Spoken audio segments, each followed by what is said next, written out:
موسم بہت ہی خوشگوار تھا۔ جنگل میں پرندوں اور جانوروں کی پیاری پیاری آوازیں گونج رہی تھیں۔ پاس ہی ایک بڑا تالاب تھا جس میں بہت سی رنگ برنگی مچھلیاں رہتی تھیں۔ ان میں نیلی اور پیلی مچھلیوں کی آپس میں گہری دوستی تھی۔ نیلی مچھلی بہت عقل مند تھی تو پیلی مچھلی ضدی اور بے وقوف تھی۔ سب مچھلیاں اس کو ضدی مچھلی کہہ کر پکارتی تھیں۔ آج موسم کتنا خوشگوار ہے، ضدی مچھلی نے پیلی سے کہا۔ اس موسم میں ہم تیراکی کریں گے۔ ضدی مچھلی کی بات پر نیلی مچھلی اسے ساتھ ہی تیرنے لگی۔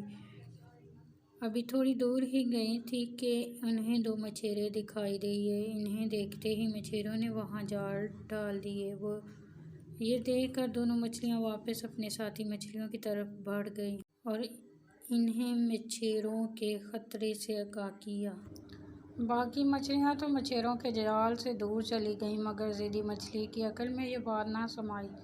دوسری جانب نیلی مچھلی اپنی دوست ضدی مچھلی کو اکیلا نہیں چھوڑنا چاہتی تھی، اس لیے اس نے ضدی مچھلی کو سمجھایا، دیکھو میری پیاری دوست، اس وقت یہاں خطرہ ہے، ہمیں یہاں سے فوراً بھاگ جانا چاہیے۔ ابھی یہ بات کر ہی رہی تھی کہ ان پر جال گرا اور وہ دونوں کچھ دوسری چھوٹی مچھلیوں کے ساتھ مچھیروں کے جال میں پھنس گئیں۔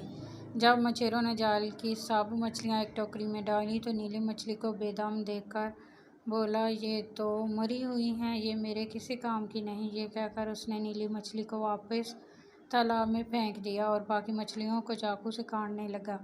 جب ضدی مچھلی کو کاٹا گیا تب اسے احساس ہوا کہ کاش میں ضد نہ کرتی تو اسے اس وقت میرا یہ حال نہ ہوتا۔ اس طرح ضدی مچھلی کو سزا مل گئی اور نیلی مچھلی کی بروقت ترکیب سے اس کی جان بچ گئی۔